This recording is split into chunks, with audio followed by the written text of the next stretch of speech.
Hello, I'm Essay, your AI essayist. Please note that all content, audio and video in this presentation are AI generated.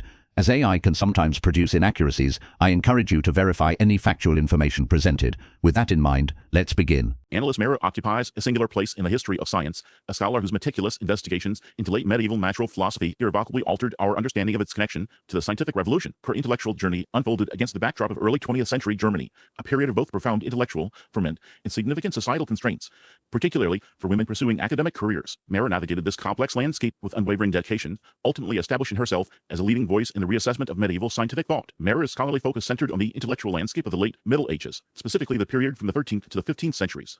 She immersed herself in the writings of scholastic philosophers and natural thinkers, meticulously tracing the evolution of key concepts and arguments. Her approach to intellectual history was characterized by a deep commitment to primary source analysis. She believed that a true understanding of the period could be achieved only through a careful examination of the original texts, avoiding reliance on secondary interpretations or modern preconceptions. This involved painstaking archival work, deciphering often difficult Latin manuscripts, and reconstructing the intellectual context in which these ideas were developed. Central to Maier's project was a fundamental challenge to the prevailing historical narrative that depicted Renaissance science as a radical departure from the perceived intellectual stagnation of the Middle Ages. This narrative, popularized by Enlightenment thinkers and perpetuated throughout the 19th and early 20th centuries, presented the Renaissance as a period of intellectual rebirth, a decisive break from the supposedly superstitious and dogmatic worldview of the medieval period. Maier argued, conversely, that a significant degree of continuity existed between medieval and Renaissance science, with many of the key ideas and concepts that fueled the scientific revolution having their roots in the intellectual debates and innovations of the late Middle Ages. She saw the Renaissance not as a sudden break, rather as a period of transformation and development building upon the foundations laid by medieval thinkers. Her dissertation, completed under the direction of Merton School,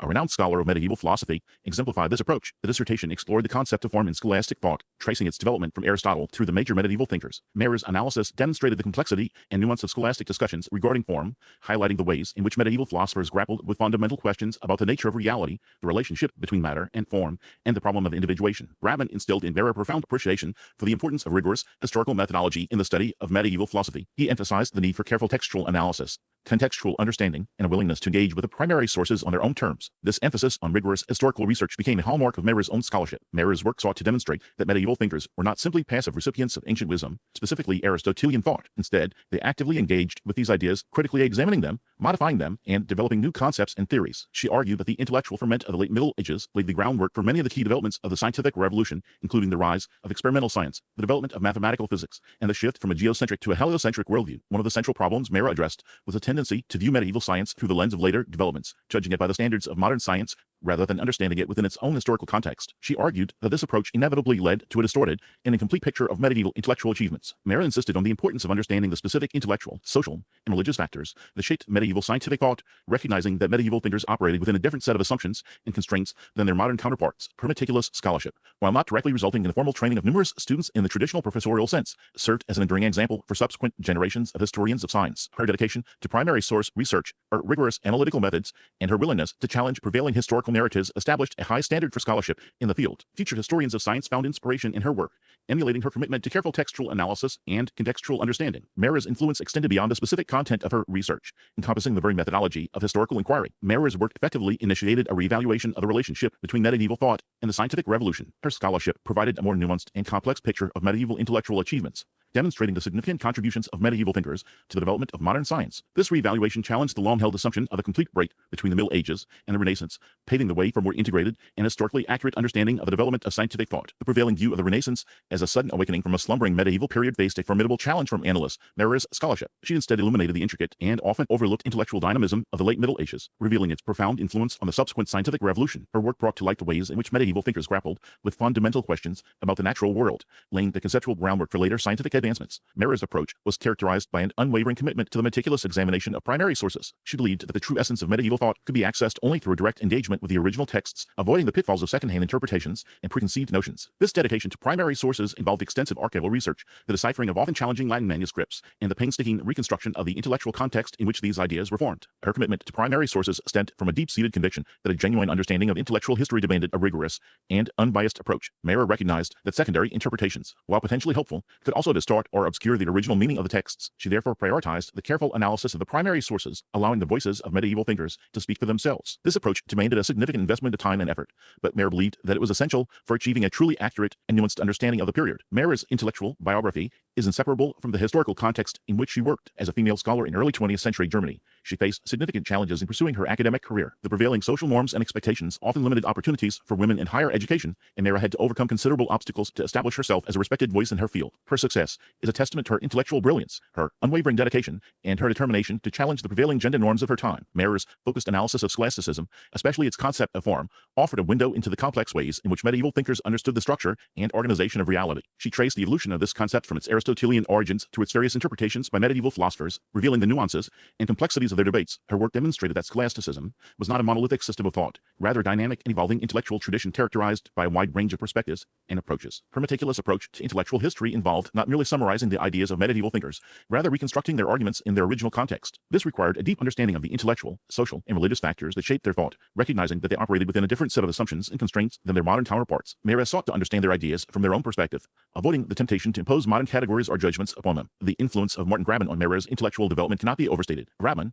a leading authority on medieval philosophy, served as her dissertation advisor and instilled in her a deep appreciation for the importance of rigorous historical methodology. He emphasized the need for careful textual analysis, contextual understanding, and a willingness to engage with the primary sources on their own terms. This emphasis on rigorous historical research became a defining characteristic of Maier's own scholarship, shaping her approach to intellectual history throughout her career. While Maier did not directly train a large number of students in the traditional sense, her meticulous scholarship served as an enduring example for future generations of historians of science. Her dedication to primary source research, her rigorous analytical methods, and her willingness to challenge prevailing historical narratives established a high standard for scholarship in the field. Subsequent historians of science found inspiration in her work, emulating her commitment to careful textual analysis and contextual understanding. Her influence extended beyond the specific content of her research, encompassing the very methodology of historical inquiry. Maier effectively initiated a fundamental reevaluation of the relationship between medieval thought and the scientific revolution. Her scholarship provided a more nuanced and complex picture of medieval intellectual achievements, demonstrating the significant contributions of medieval thinkers to the development of modern science. This reevaluation challenged the long-held assumption of a complete break between the Middle Ages and the Renaissance, paving the way for a more integrated and historically accurate understanding of the development of scientific thought. Maier's meticulous approach to historical sources, combined with her sharp analytical skills, yielded particularly significant insights regarding the condemnations of Windows in 277. These condemnations, issued by Bishop Etienne Tempier of Paris, have long been interpreted as a suppression of intellectual freedom, a stifling of scientific inquiry by religious dogma. Prevailing historical narratives often portray them as a setback for medieval science, a period of intellectual darkness enforced by the Church. Maier, however, offered a radically different perspective, contending that these very condemnations, far from hindering progress, actually served as a catalyst for innovation in medieval thought. Her research delved into the specific articles condemned by Tempier, revealing the complex intellectual landscape of the 13th century. The condemnations primarily targeted certain interpretations of Aristotelian philosophy, particularly those concerning determinism and the limits of divine power. Aristotelian physics, with its emphasis on natural necessity and the inherent properties of objects, seemed to constrain God's ability to act freely in the world. Tempier and other theologians feared that such views undermined the omnipotence of God, suggesting that even God was bound by the laws of nature. Maier argued that the condemnation of Aristotelian determinism forced medieval thinkers to explore alternative explanations for natural phenomena. If the natural world was not governed solely by inherent necessities, then other possibilities had to be considered. One such possibility was the absolute power of God, who could, in theory, alter the course of nature at will. This theological imperative, Maier suggested, prompted thinkers to imagine scenarios that contradicted Aristotelian principles, thereby stimulating new lines of inquiry. Consider, for instance, the condemnation of the proposition that God could not create a vacuum. Aristotelian physics held that a vacuum was impossible, as nature abhorred a void. Space, according to Aristotle, had to be filled with matter. Tempier's condemnation of this proposition, however, opened the door to the possibility of a vacuum, challenging a fundamental tenet of Aristotelian cosmology. This challenge encouraged thinkers to contemplate the properties of a vacuum, its potential effects in motion, and the very nature of space itself. Maier meticulously traced the development of these ideas in the writings of medieval philosophers and theologians. She demonstrated how the condemnation of specific propositions led to lively debates and thought experiments, pushing the boundaries of medieval thought. Thinkers grappled with questions such as if a vacuum existed, how would objects move through it? Would motion in a vacuum be instantaneous? How would the absence of resistance affect the behavior of projectiles? These questions, spurred by the condemnation of Aristotelian principles, laid the groundwork for later developments in mechanics. Another condemned proposition concerned the eternity of the world. Aristotle had argued that the world had always existed, a view that conflicted with the Christian doctrine of creation. Tempier's condemnation of the eternity of the world forced thinkers to confront the question of the world's origin and its temporal nature. This, in turn, led to discussions about the nature of time, the possibility of a beginning, and the relationship between God and creation. Maier emphasized that the debates surrounding the condemnations fostered a more critical and experimental approach to natural philosophy. Medieval thinkers, confronted with the limitations of Aristotelianism, began to question its authority and to seek alternative explanations for natural phenomena. They engaged in thought experiments, imagined hypothetical scenarios, and even conducted empirical observations to test their ideas. This spirit of inquiry, Maier argued, was a crucial precursor to the scientific revolution. Her analysis revealed a complex interplay between theology and natural philosophy in the medieval period. The condemnations, while seemingly motivated by religious concerns, inadvertently stimulated scientific inquiry by challenging established doctrines and forcing thinkers to consider new possibilities. This nuanced understanding of the relationship between faith and reason challenged the simplistic view of the Middle Ages as a period of intellectual stagnation. Pierre Duham's work on the history of science, particularly his emphasis on the importance of medieval science, profoundly shaped Maier's approach to the condemnation of thieves. Duham had argued that the scientific revolution was not a sudden break with the past, but rather a gradual development that had its roots in medieval thought. Maier expanded upon Duham's work, providing detailed textual evidence to support his thesis and demonstrating the specific ways in which medieval thinkers contributed to the development of modern science. She meticulously examined the primary sources, tracing the evolution of ideas and identifying the key figures who participated in these intellectual debates. This rigorous approach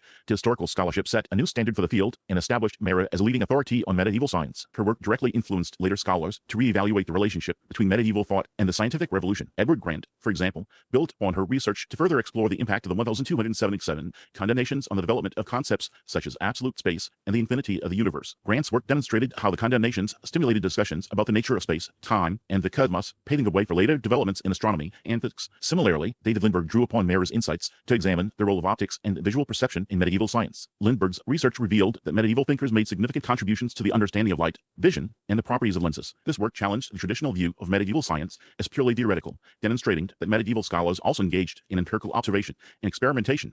Maier's scholarship on the condemnations of 1277 offered a compelling counter-narrative to the conventional view of medieval science. She demonstrated that these condemnations, often seen as a symbol of intellectual repression, actually played a crucial role in stimulating innovation and fostering a more critical approach to natural philosophy. Her meticulous analysis of primary sources, combined with her insightful interpretations, transformed our understanding of the relationship between medieval thought and the scientific revolution. Her work continues to inspire scholars today, prompting them to re-examine the complex intellectual landscape of the Middle Ages and to appreciate the significant contributions of medieval thinkers to the development of modern science. She illuminated the subtle yet powerful ways in which constraints, even those imposed by seemingly dogmatic decrees, can inadvertently unlock new avenues of intellectual exploration. Maier's influence extends far beyond the demonstration of intellectual ferment spurred by the condemnations of 1277. A cornerstone of her legacy lies in the recovery and rigorous analysis of medieval impetus theory, a pivotal development in the history of mechanics. She meticulously investigated the genesis and evolution of this theory, a conceptual precursor to inertia, tracing its development through the writings of influential figures such as John Merton and Nicholas of Orson. Her scholarship illuminated the subtle but profound shift in understanding motion that occurred during the late Middle Ages. Her work meticulously charted the evolution of impetus theory from its Aristotelian roots to its eventual articulation as a quantitative theory of motion. Aristotelian physics, dominant for centuries, posited that continuous application of a force was necessary to maintain motion. An arrow, for example, continued flying only because the air rushing around it propelled it forward. This explanation, while seemingly intuitive, presented difficulties in explaining projectile motion and other phenomena. Maier demonstrated how thinkers like Merton began to challenge this paradigm, proposing alternative explanations rooted in the concept of an impressed force. John Merton, a 14th century French philosopher and priest, stands as a central figure in Maier's reconstruction of impetus theory's development. Merton conceived of impetus as an inherent quality imparted to a moving object by the mover. This impetus, he argued, sustained the motion of the object even after the initial contact with the mover ceased. Imagine a blacksmith striking a piece of iron. Merton would suggest that the hammer imparts an impetus to the iron, causing it to move. This impetus would then gradually diminish due to resistance, such as air resistance or friction. Merton explicitly used the example of a spinning wheel, stating that the wheel continues to spin long after the hand is removed because of the impetus impressed upon it. The amount of impetus, Merton suggested, depended on the quantity of matter in the object and the velocity with which it was set in motion. This formulation, while not fully equivalent to the modern concept of momentum, represented a significant step toward it. Merton's concept addressed the problem of projectile motion by suggesting that the projectile retains the impetus imparted to it at launch, gradually losing it due to air resistance. Maier's research revealed the nuances of Merton's thinking, demonstrating that he considered impetus to be a permanent quality unless diminished or corrupted by external forces. She painstakingly analyzed Merton's questions on Aristotle's physics, extracting and synthesizing his arguments regarding the nature of motion, the role of impetus, and the limitations of Aristotelian explanations. She showed how Merton used thought experiments, such as imagining a perfectly smooth sphere rotating without friction, to illustrate the persistence of impetus in the absence of resistance. These thought experiments, Maier argued, were crucial in challenging the prevailing Aristotelian worldview and paving the way for a new understanding of motion. Nicholas of Orson, another prominent figure in Maier's account, further developed and refined the concept of impetus. Orson, a 14th century French philosopher, mathematician, and bishop, is particularly noted for his contributions to mathematics and his application of mathematical techniques to the study of physical phenomena. Maier highlighted Orson's innovative use of graphical representation to depict the variation of qualities, including velocity. In his Tractatus to Configurationibus Qualitatem et Motuum, Orson proposed representing the intensity of a quality, such as velocity, by the length of a line erected perpendicularly to a baseline representing time. The area under the resulting figure, he argued, would then represent the total quantity of the quality, such as the total distance traveled. Orson's graphical representation of velocity, as Maier demonstrated, was a crucial step toward the development of kinematics, the branch of mechanics concerned with the description of motion without regard to its causes. By representing velocity graphically, Wassmer was able to analyze and compare different types of motion in a more precise and quantitative manner. He used this technique to formulate and prove the Merton rule, also known as the mean speed theorem, which states that a uniformly accelerated motion covers the same distance as a uniform motion at the final velocity. This theorem, developed by scholars at Merton College, Oxford, demonstrated a sophisticated understanding of the relationship between velocity, time, and distance. Maier meticulously reconstructed Wassmer's geometrical arguments, showing how he used proportions and ratios to demonstrate the validity of the Merton rule. She emphasized the significance of Wassmer's work in bridging the gap between qualitative descriptions of motion and quantitative analysis. Maier's work on impetus theory involved extensive manuscript research. She traveled to libraries across Europe, meticulously examining and transcribing original manuscripts of Merton, Wassmer, and other medieval thinkers. This painstaking process allowed her to reconstruct the development of impetus theory in its historical context, tracing the evolution of ideas and identifying the key intellectual influences. Her detailed analysis of manuscripts revealed subtle nuances in the thinkers' arguments, demonstrating that their ideas were more complex and sophisticated than previously recognized. For instance, she discovered variations in different versions of Merton's questions on Aristotle's physics, shedding light on the development of this thought over time. She also identified previously unknown or underappreciated manuscripts containing relevant material, expanding the scope of scholarly inquiry into medieval science. The impact of Maier's work on impetus theory is undeniable. She rescued this crucial development in the history of mechanics from relative obscurity, placing it firmly within the narrative of the scientific revolution. Her meticulous scholarship and insightful interpretations transformed our understanding of medieval science, demonstrating that it was not a period of intellectual stagnation, but rather a time of vibrant intellectual activity and innovation. Her work provided a crucial link between medieval thought and the later developments of mechanics in the early modern period. Today, impetus theory is routinely taught in history of science courses as a vital precursor to Newtonian mechanics. It provides students with a valuable perspective on the evolution of scientific ideas, demonstrating how concepts can gradually develop and transform over time. It also highlights the importance of challenging established paradigms and seeking alternative explanations for natural phenomena. Modern scholars continue to build upon Maier's work, further exploring the nuances of impetus theory and its influence on later scientific developments. Marshall Clagett, a prominent historian of science, stands as a direct beneficiary of Maier's groundbreaking research. Clagett's monumental work, The Science of Mechanics in the Middle Ages, draws heavily on Maier's analysis of impetus theory, further disseminating and solidifying the understanding of this concept among historians of science. Clagett acknowledged Maier's profound influence on his own research, recognizing her as a pioneer in the study of medieval mechanics. He expanded upon her work, providing further evidence and analysis to support her conclusions. Clagett's work, in turn, has influenced generations of historians of science, ensuring that Maier's contributions to the field continue to be recognized and appreciated. The recovery of impetus theory stands as a testament to Maier's rigorous scholarship and her profound impact on the history of science. Maier's meticulous examination extended to the quantification of qualities, a pursuit that occupied many medieval thinkers, particularly those associated with the Merton School at Oxford. These scholars, including figures like William Hawkesbury and Richard Swineshead, grappled with the challenge of applying mathematical rigor to inherently qualitative phenomena such as heat, light, and velocity. Maier's scholarship illuminated their sophisticated attempts to develop a mathematical physics capable of describing changes in these qualities. The Merton School's approach involved a number of innovative techniques and conceptual frameworks. One prominent example is their development of what is now known as the Merton rule, also referred to as the mean speed theorem. This theorem, which describes the distance traveled by a body undergoing uniformly accelerated motion, states that the distance traversed is equivalent to that which would be traversed if the body moved at a constant speed equal to the average of its initial and final speeds. In modern mathematical terms, if a body's velocity increases uniformly from an initial velocity asterisk v sub I asterisk to a final velocity asterisk v sub f asterisk over a time interval asterisk t asterisk, the distance asterisk d asterisk traveled is given by the equation asterisk d equals 1/2 times v sub I plus v sub f times t asterisk. The Merton scholars expressed this relationship verbally, lacking the symbolic algebra of later centuries, but their understanding of the underlying mathematical principle was remarkably clear. Maier's contribution lay in her painstaking reconstruction of the mathematical techniques and philosophical assumptions underlying the Merton School's work. She delved into primary sources, including manuscripts and treatises, to trace the development of their ideas and to uncover the mathematical tools they employed. For instance, she analyzed Hawkesbury's Rules for Solving Sophisms, a text that explores various logical and mathematical problems, including the analysis of motion and change. Through careful examination of these texts, Maier demonstrated the Merton School's commitment to applying mathematical reasoning to the study of the physical world. The Merton School scholars were deeply influenced by Aristotelian physics, which emphasized the importance of qualities in understanding natural phenomena. However, they sought to go beyond Aristotle's qualitative descriptions by developing quantitative measures and mathematical relationships. They explored how qualities could be intensified or diminished, and they attempted to define these changes in precise mathematical terms. For example, they considered the problem of how to measure the intensity of heat or light, and they proposed various scales and methods for quantifying these qualities. Maier demonstrated that the Merton School's efforts to quantify qualities represented a significant step toward the development of mathematical physics. They laid the groundwork for later scientists who would build upon their ideas and develop more sophisticated mathematical models of the physical world. Their work also contributed to the broader intellectual climate that fostered the scientific revolution. While their approach differed from that of later physicists, who relied more heavily on experimentation and observation, their commitment to mathematical reasoning and their exploration of quantitative relationships played a crucial role in shaping the development of scientific thought. Edith Siller, a historian of science, has expanded on Maier's research, further analyzing the mathematical and philosophical significance of the Merton School's contributions. Siller's work has focused on the logical and conceptual frameworks that underpinned the Merton School's attempts to quantify qualities. She has explored the use of logical puzzles and thought experiments to clarify their ideas and to develop rigorous mathematical arguments.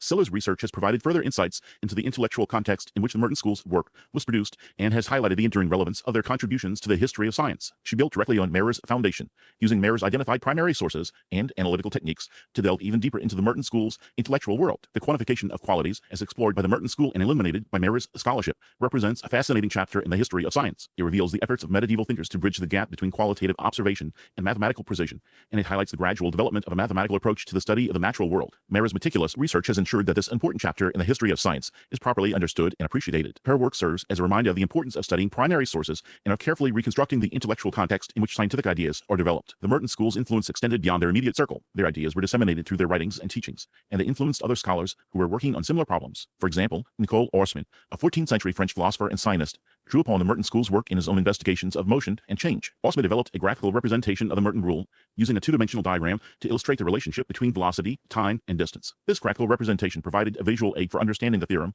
and helped to further disseminate its ideas. Maier's analysis of the Merton School's work has had a lasting impact in the field of history of science. Her research has challenged the traditional narrative of a complete break between the Middle Ages and the Renaissance, demonstrating the continuity of intellectual traditions and the gradual development of scientific ideas. She has shown that medieval thinkers were engaged in sophisticated mathematical and scientific investigations, and that their work laid the groundwork for later scientific advances. Maier's scholarship has helped to correct the misconception that the Middle Ages were a period of intellectual stagnation, revealing the dynamism and creativity of medieval thought. The Merton School's approach to quantifying qualities was influenced by earlier thinkers, including Robert Grosseteste, a 13th century English bishop and scholar. Grosseteste emphasized the importance of mathematics in understanding the natural world, and he argued that all natural phenomena could be explained in terms of geometrical principles. Grosseteste's ideas had a profound impact on the development of scientific thought in the Middle Ages, and they helped to pave the way for the Merton School's quantitative approach to the study of qualities. Grosseteste's emphasis on mathematical understanding provided a philosophical basis for the Merton School's later endeavors. Maier's work on the quantification of qualities has also shed light on the relationship between science and philosophy in the Middle Ages. She has shown that medieval scientists were often deeply engaged with philosophical questions, and that their scientific investigations were often motivated by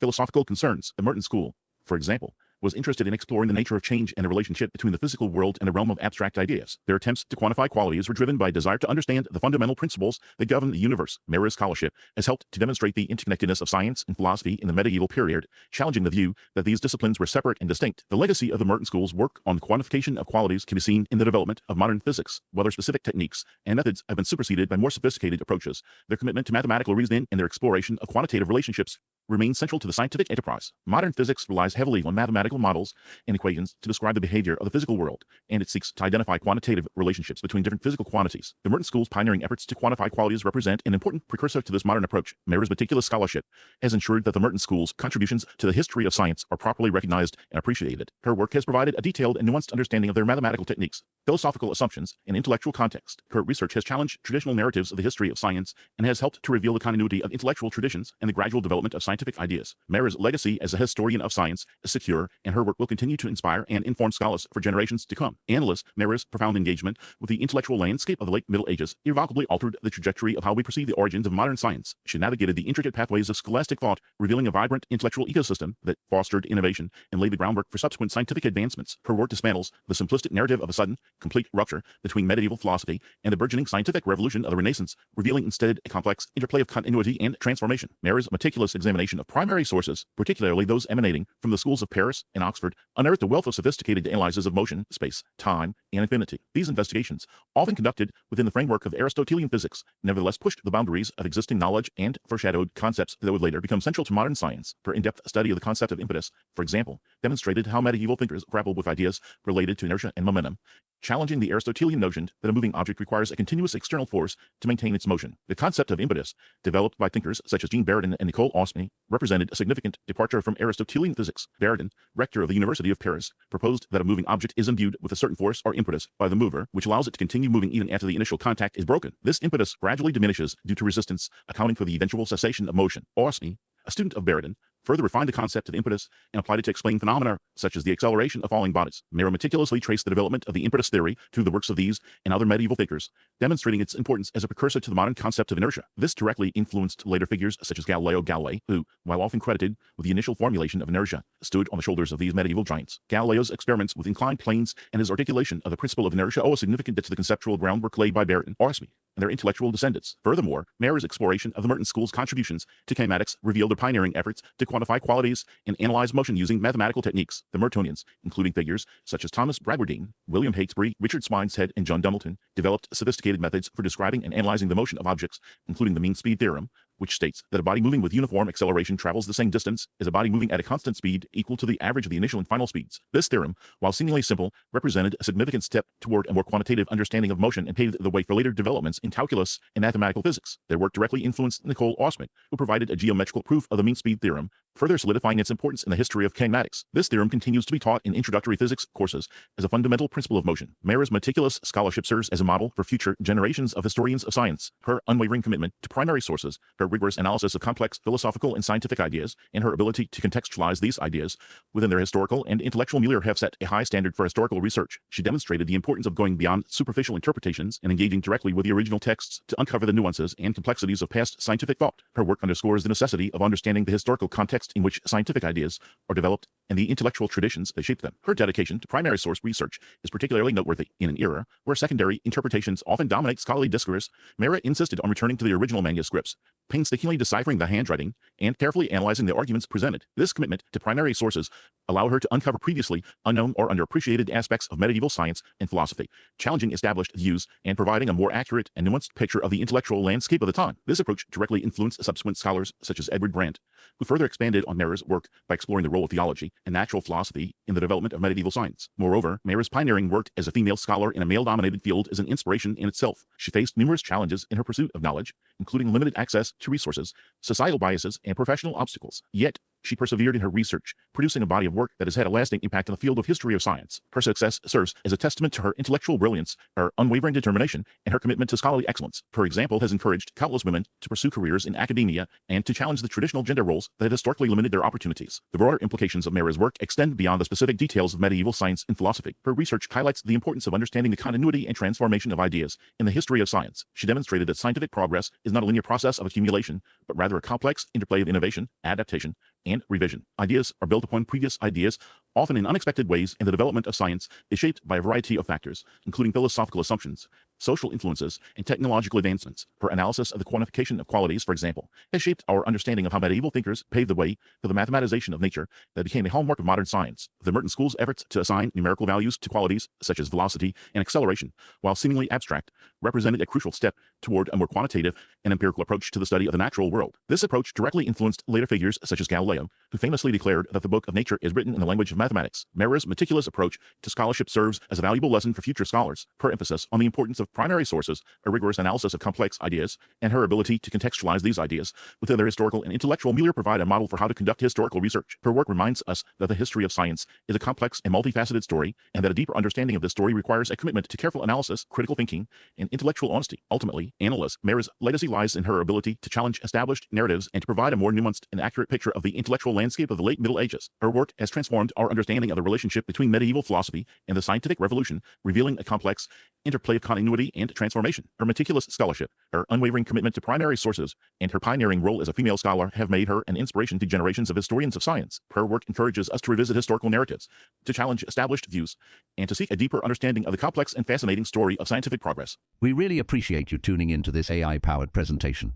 Our goal is to push the boundaries of AI in content creation, and your input is invaluable. If there's a particular subject you'd like to see us tackle next, or if you have suggestions on how we could fine-tune our AI's creative prompts, please don't hesitate to leave your ideas in the comments section. We're excited to bring you more unique content very soon.